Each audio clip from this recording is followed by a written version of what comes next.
After my fiancé threw me a birthday party and took care of me, I later discovered he called another woman, tried to seduce her, and lied about it. Now I'm left with a broken heart and unanswered questions. I'm a 23-year-old woman, and up until recently I thought my life was finally coming together. I moved from New York to Florida to be with my boyfriend, now fiancé, who is 25. We weren't planning on starting a family just yet, but life had other plans. When I found out I was pregnant, it wasn't easy. I was scared, but he stepped up, or at least, that's what I thought. He told me we'd figure it out together, that he loved me, and that our little family was going to be something beautiful. So I took a leap of faith. I left behind everything familiar, my family, my friends, the city I'd always called home, and moved in with him. I got a solid job. I bought a new car. We decorated the nursery together. There were moments that felt like magic, late-night baby name debates, those first little kicks, the way he looked at me like I was his entire world. He proposed to me in December. It was simple and sweet, just the way I like things. We had our ups and downs, of course. No relationship is perfect. There were times in the past when he broke my trust, not with cheating, at least not that I knew of, but by being reckless with his words, dismissive when I needed support, or secretive about things that made me uneasy. But nothing ever screamed betrayal. And we had a baby now. I thought we were in it together for the long haul. Then my birthday came, February 8th. I was still adjusting to motherhood with a 4-month-old in the house, still running on fumes most nights, still trying to hold on to pieces of myself. And he went above and beyond. He threw me a birthday party. Not just a casual one either. It was full on with decorations, all of our friends, my favorite cake, and even a bartender. I was honestly touched. It felt like he really saw me. It felt like he cared. That night, he surprised me again with bottle service and a table at a nearby club. I hadn't been out in forever, and I let myself relax. Everyone was drinking, laughing, dancing. It had been so long since I'd just had fun. I got tipsy faster than expected, probably from the exhaustion, and told him I wanted to head home early. He was sweet about it, helped me into the car, brought me home. I don't remember anything after that. I threw up. I blacked out. I woke up the next morning feeling awful, head pounding, mouth dry, stomach turning. My phone was missing, which was strange, but even stranger was that he wasn't there. I was too disoriented to panic, but something felt off. He showed up about an hour later and said he'd gone to work early. He works at a hotel and claimed he had a 7 a.m. shift, so he stayed there overnight. I didn't think too much of it at first. I was too focused on surviving the hangover and taking care of our baby. I chalked it up to poor communication and moved on. Until yesterday, one of my best friends, who also happens to be dating my fiancé's best friend, texted me and said she needed to talk. There was something serious she had to tell me. I stopped by her place after work, not knowing that my entire world was about to come crashing down. She sat me down and told me that one of her teammates on her college dive team, someone I barely even knew, had been at the club the night of my birthday. And that same girl told her something she thought I deserved to know. This teammate said my fiancé had called her 11 times that night. 11. She didn't recognize the number at first, so she ignored it. But eventually, she picked up and asked who he was and why he was calling her. He told her he wanted to make sure she got home safe and offered to send her an Uber. At first, she declined, but he was persistent. Eventually, she gave in and sent her address. But then things took a dark turn. The Uber started heading in the opposite direction of her house. She messaged him, confused, and asking where she was being taken. He told her she was coming to our house. He said he needed help cleaning up a glass he broke. When she asked why I couldn't help, he told her I passed out after throwing up. Even that wasn't the worst part. When she got there, he wouldn't let her come inside. He said we had cameras and he didn't want me to see. Then he started making moves on her. He tried to kiss her multiple times. She had to physically dodge him. When she refused, he offered to drive her home. Instead, he took her to the hotel where he works and said he wanted to talk. What followed was even more disturbing. He offered to be her sponsor, to pay for anything she wanted. Her rent, her books, her life. He put his fingers on her lips and said he wanted to test her reflexes. And then, with no shame, told her he wanted to be with her, intimately. She was shaken, scared, and completely confused. She asked to be taken home again. And this time, he finally did. She didn't report it. She didn't want drama. But she saved the messages, the texts, the screenshots. And when my friend found out, she felt I had a right to know. And she was right. I stared at those texts, with tears pouring down my face. Everything felt surreal. I remembered the way he held me earlier that night, the way he told me I was beautiful, the way he danced with me and poured me drinks and helped me into bed when I got sick. And then just hours later, he did that. I confronted him in my mind 100 times, but I couldn't actually do it. Because he left 3 days ago for Army basic training. He doesn't have his phone. He won't be back until June. So now, I'm stuck in limbo. I have a baby on my hip and 1,000 unanswered questions in my mind. Do I wait until June to hear his side? Do I even need to? The evidence is right there. The girl has no reason to lie. She didn't want anything from him. She was scared, confused. She trusted his kindness, and he violated that trust. I keep thinking back to things he told me. The promises. The way he said he would never hurt me, never risk losing our family. He once told me if I ever left, he would spiral. That he would drink himself into the ground. I used to think that was just his way of showing he cared deeply. But now it feels like a manipulation, another layer to the person I never truly knew. I've been playing every scenario in my mind. What if I wait until June, give him a chance to explain, and somehow find it in me to forgive him? What if I don't? What if I leave now and move on, try to heal and rebuild a peaceful home for my baby? What if staying sends the message that betrayal can be brushed aside? I love him. That's what makes this so much harder. I wanted to marry him. I wanted to build a home with him. I wanted to believe the family we created was rooted in something real. But now, I don't know what's real anymore. I keep going back to that night. I was sick, passed out, vulnerable. And while I lay there, he was calling another woman, bringing her into our home, trying to charm her, manipulate her, convince her to do something with him. It wasn't just a moment of weakness. It was premeditated. It was calculating. It was disrespectful to me, to her, and to the family we built. I don't know what the right choice is. I don't know if I have the strength to forgive something like this, but I know I need to protect my peace, for myself and for my child. So I'm turning to you. Has anyone been through something like this? What helped you decide whether to stay or go? Am I wrong for considering leaving before he even gets home?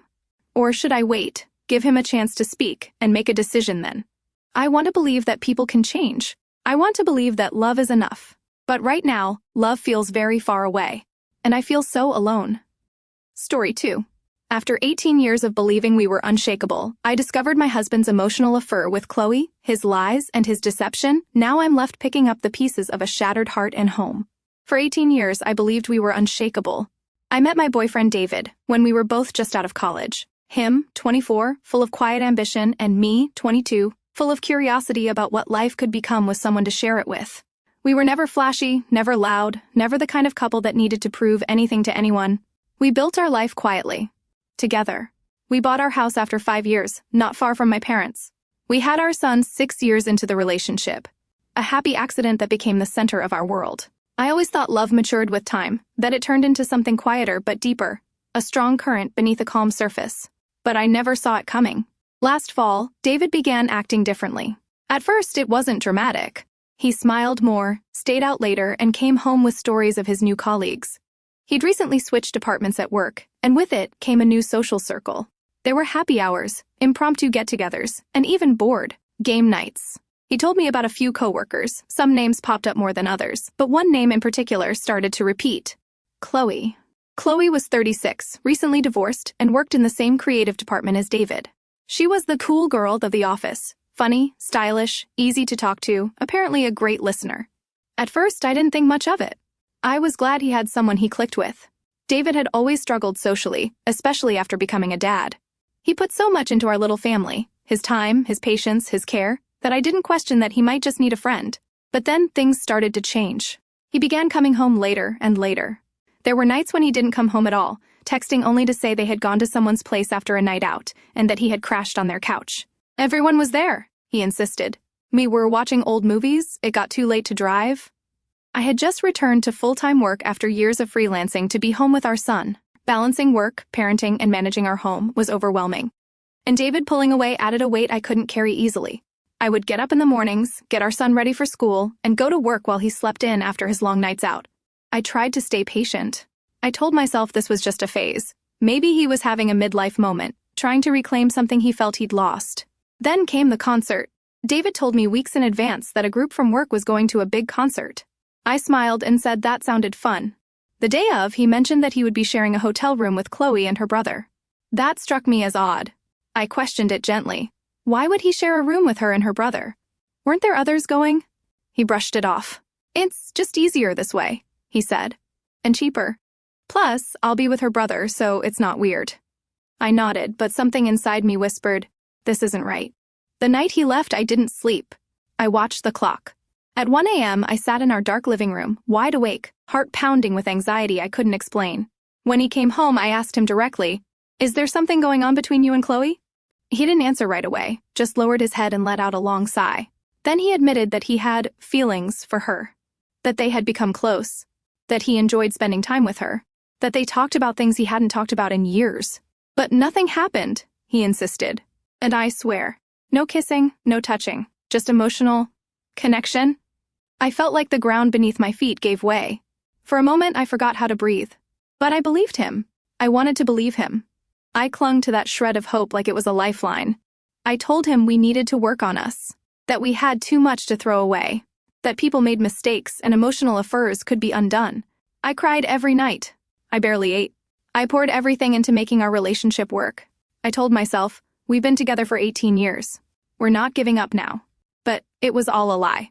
2 weeks later, I found out the truth. He had continued seeing Chloe even after our conversation. Not just seeing, sleeping over at her apartment, sneaking away after work, spinning more and more elaborate stories about drinks with colleagues. He said he needed Todd's space, that he was still confused about his feelings, but in reality, he had made a choice. He just hadn't had the courage to tell me. I wouldn't have even known if I hadn't found his journal. It was stupid, maybe even wrong, but I had reached a point where I was desperate to understand what was going on inside his mind. He had become cold, distant, emotionally absent, even when physically present. I found the journal in a drawer he never used. When I opened it, I didn't expect to see my name, or hers. But there they were. He wrote about Chloe with a tenderness he hadn't shown me in years. He wrote about her laughter, her scent, how she gets him. He wrote about how being with me felt like an obligation and routine. How he resented the life we built because it felt like a cage. He admitted to sleeing with her, to spending the night in her arms while I sat at home waiting. He said he felt alive with her. Alive. That word shattered me. I confronted him the next day. I didn't scream. I didn't sob. I just told him, "And you have to leave." And he didn't. He refused. This is my house too, he said. I'm still our son's father. I'm not abandoning him. I stared at him, a stranger in the body of the man I had loved for nearly 2 decades. He said he needed time, that he didn't know how he felt, that he was confused, that Chloe made him feel things he hadn't felt in a long time, but that I was still his family. What does that even mean? I'm living in limbo now. We take turns being in the house so we don't have to interact. When our son is here, we smile like everything is okay. I pretend to be okay so he doesn't see how broken I am. I wake up with a weight on my chest that won't go away. I cry in the shower so no one hears me. I journal so I don't scream. I don't know how to forgive someone who isn't sorry in the way I need them to be. I don't know how to move forward with someone who says he needs odd space, while dragging me through emotional quicksand. I don't know how to rebuild a life with someone who tore ours apart without even blinking. And yet, part of me still loves him. Or maybe I love the memory of him. The man he used to be. The man who rubbed my back during labor, who danced with our toddler in the kitchen, who stayed up late watching old movies with me when we were too broke to go out. I miss that man. But I don't know if he exists anymore. Or if he ever did. The betrayal wasn't just the affair. It was the deception. The months of lies. The gaslighting. The way he let me believe I was crazy for feeling insecure while he was building a whole other life behind my back. It was the way he watched me cry and still chose to leave and come back smelling like someone else. I know I'll have to make a choice soon. I can't live like this forever. Half a life, half a home, half a heart. But for now, I'm breathing. I'm surviving. I'm taking it day by day. I'm finding strength in small things. My son's laugh, a friend's hug, a cup of tea on a quiet night. And maybe, just maybe, one day I'll find myself again, stronger, wiser, whole. Even without him. Story 3. After 6 months of believing he was the one, I found out my boyfriend was secretly texting his ex under a fake name and lied about it. Now I'm left wondering if I can ever trust him again. I, 23, female, have been dating my boyfriend, 24, male, for nearly 6 months now, and up until very recently, I genuinely believed he was the best thing that had ever happened to me. I say that without exaggeration. After a string of relationships that left me drained and doubting my worth, he felt like a breath of fresh air, kind, attentive, thoughtful in the little ways that really mattered. We shared similar values, laughed over the same silly things, and talked about the future like it was something we'd build together. But all of that changed when I received an unexpected message that sent my stomach sinking. It came from a woman I didn't know, but her name sounded vaguely familiar. When I clicked on the message, I realized it was his ex. The message was a long paragraph, detailed and pointed, and though I skimmed through parts of it in disbelief, the gist was clear. She and my boyfriend had been talking. Not just once, not just casually. They had been texting back and forth for a while. My hands started shaking. It felt like the air had been knocked out of me. I reread the message, trying to absorb every sentence, and although she wasn't hostile or aggressive, the tone wasn't friendly either. It was more like she was laying down facts to let me know I wasn't the only one in his life. I didn't want to jump to conclusions, so I confronted him directly. He didn't deny it. He admitted they'd been texting, but insisted it was strictly platonic. According to him, she had reached out to him for help with her schoolwork, some college-level course she was struggling with, and he felt obligated to assist. That was it, he said. Nothing romantic, nothing inappropriate, just helping an old friend. I asked to see the messages. To his credit, he showed me. I scrolled through them, half dreading what I might find, but also desperate for the truth. To be fair, the messages weren't romantic. There were no heart emojis, no flirtatious comments, no late-night chats that made my stomach twist. It really did look like he was just walking her through assignments, proofreading essays, giving her pointers, and yet, I couldn't shake the feeling that something wasn't right. I asked him, if it was all so innocent, why he hadn't just told me about it. That's when he told me something that hit me even harder than the messages themselves. He had saved her contact under a completely different name. A man's name. He had gone out of his way to hide it from me. That part broke my heart. It's not just that he was talking to his ex, it's that he deliberately chose deception. Instead of coming to me and saying, "Hey, my ex reached out. She needs some help. I want to be honest with you about it," he made the conscious decision to cover it up, as if he knew it would be a problem and chose secrecy over transparency. And let's be real, if I had done the same thing, if I had been texting an ex behind his back and saved that contact under a fake name, he would have walked away in a heartbeat. He said so himself. When I asked why he would do something like that, his response didn't bring me much comfort. He told me he wasn't too nice to people, even to those who had treated him poorly in the past. He said he felt guilty ignoring her when she asked for help and didn't want to make her feel like she couldn't rely on him. But again, if he was doing a kind thing, why lie? That's the part I can't move past. We talked about it for hours that night. I cried. He apologized, said he knew he messed up, and told me he didn't think it would blow up like this. He said he didn't want to lose me over something that wasn't even romantic. I believe he meant what he said, and I believe he does care about me. But I'm also stuck here with a million questions and this weight in my chest that just won't go away. Ultimately, I decided to give him another chance. Maybe it was because I wanted to believe him. Maybe it was because I've been in worse situations and this felt like something we could work through. Maybe it's because I'm scared to let go of someone who felt so right for me in so many other ways. I told him if we were going to move forward, everything needed to be out in the open. No more secrets, no more lies, no more past relationships bleeding into the present. He agreed. But still, I find myself second-guessing that decision. It's like, a part of me is always on edge now. When he's texting, I glance over without meaning to. When he says he's going out with friends, a small voice in my head whispers, "Are you sure?" I hate that feeling. I don't want to be the kind of person who checks phones or doubts her partner. That's not me. I value trust, and I believed we had that. Now, it feels like it's been cracked. I keep thinking about why his ex would even reach out to me. Did she do it because she genuinely felt bad for me? Or was she trying to stir things up? Was she hurt that he had moved on and wanted to cause trouble? Or was she trying to warn me, woman to woman, that he wasn't being entirely honest? I don't know. And I probably never will. What I do know is this: I can't forget what he did, even if I tried to forgive it. I'm not looking for perfection. I know people make mistakes. I know relationships are full of bumps and learning curves and difficult conversations. But I also know how it feels to be lied to, even if the lie seems small or harmless. And I know that once that lie is there, it's hard to pretend things are the same. He says he'll do anything to earn my trust back. He's been more open, letting me see his phone without hesitation, talking about his day more, checking in just to let me know where he's at. I appreciate that. I really do. But at the same time, it feels like I'm waiting to catch my breath again. Like I'm still bracing for the next lie, even though I don't want to be. I think the hardest part is that I still love him. This wasn't a dramatic betrayal. It wasn't shading in the traditional sense. But it was still a choice that put me second, and it hurts. It made me feel like my feelings were an afterthought. Like being honest with me wasn't worth the discomfort of a difficult conversation. Sometimes I wish I hadn't read that message.